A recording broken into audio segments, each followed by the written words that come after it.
Hi YouTube friends. I have on my YouTube channel a subscriber named Fiddlesticks. And Fiddlesticks sent me a request. And it's about Lyme disease because apparently he suffers with Lyme disease. So here is his letter. I'm going to read to you. Hi Itsy, thank you for replying. I live in the UK, so it might be easier if I just try to write my questions. Is that okay? Myself, I don't like typing very much, so I asked him if it was okay to do a video reply. So, here's what the letter says. Here's a little history. I was diagnosed with Lyme in 2012 after a struggle finding the right doctor, and so I went on a dairy-free diet of just meats and some vegetables. That was a really good start, getting rid of the dairy, just getting rid of most of that mucus that lies in your body is a really good thing to do. So, but he still was eating just meats and some vegetables. Had 6 months of antibiotics, but did not improve much after the first 2 or 3 months. I think I must have had Lyme since I was very young, as I remember having a rash on my arm when I was a small child.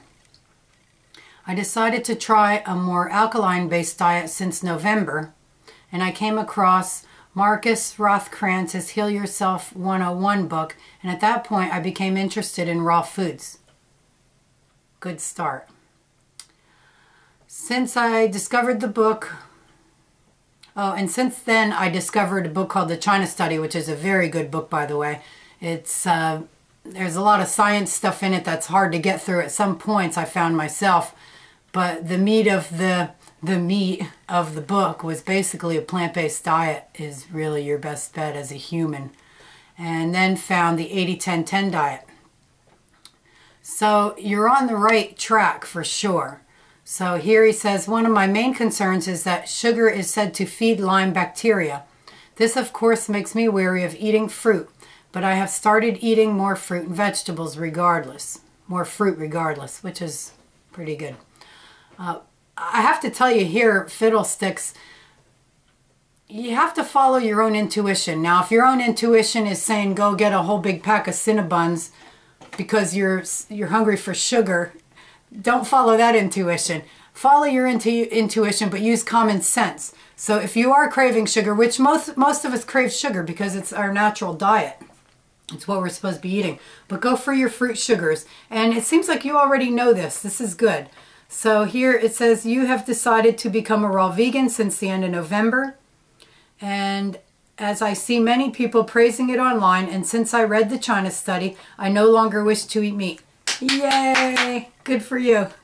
I'll tell you, the truth is, most people who stop eating meat, a lot of times they feel better and lose weight almost within the first couple weeks. They start losing weight, even the first couple days. And that's how I lost most of my weight gain after my Lyme disease. I did go through a period of pretty bad chronic fatigue, which I still deal with now and then.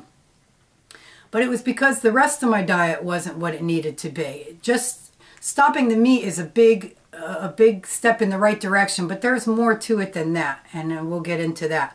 So I was hoping that you may be able to reassure me that this is a good decision for me to make, as the doctor I go to doesn't agree with choosing a vegan diet.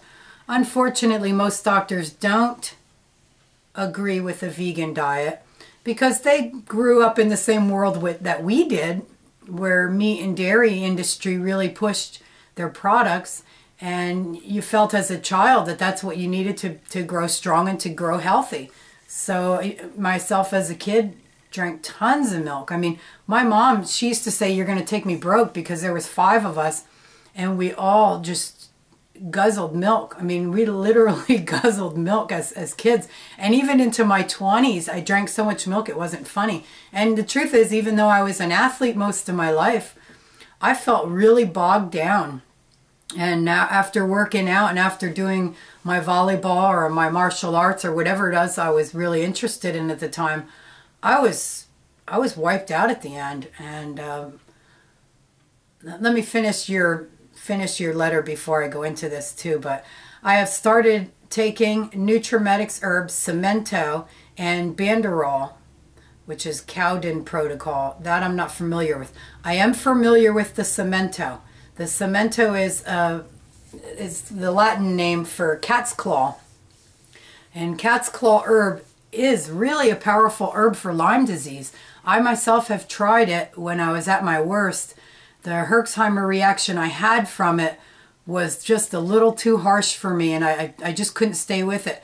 As far as my husband and his Lyme, we're both outdoor people. I was a park ranger for many years, which brought me to Lyme disease, and my husband works in the environmental field and does environmental education, so and then on his own time enjoys the outdoors too.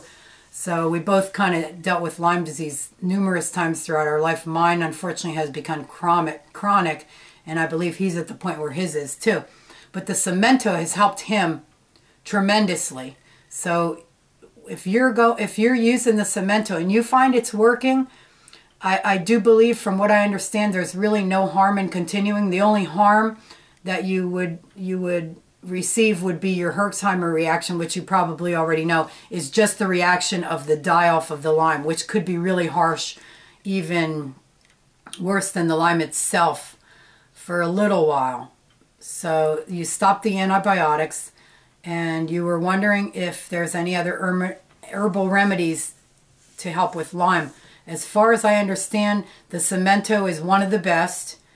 A lot of people have found results from it. It's not the only change you have to make, though. You're on the right track with the raw foods. So would you say that you have improved much since the interview at Food and Sports Channel that they had with you? So yes, I was interviewed at the Woodstock Fruit Fest about my Lyme disease. And yes, I have improved since I started a more raw food diet. I was actually trained as a raw chef back in September of last year. But it was mostly high fat, you know. So I did feel better. I don't know if you experienced some of that extreme shakiness within your body, this internal shakiness, but a lot of people with chronic Lyme, especially if you've had it for years, experience this internal